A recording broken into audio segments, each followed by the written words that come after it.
يا أيها الذين آمنوا توبوا إلى الله توبة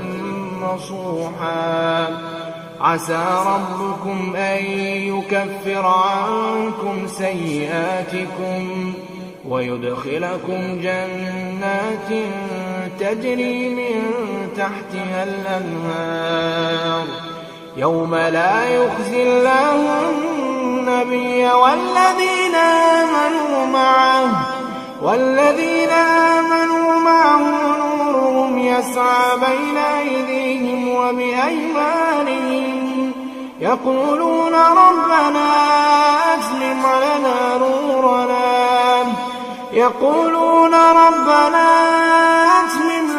نورنا واغفر لنا إنك على كل شيء قدير.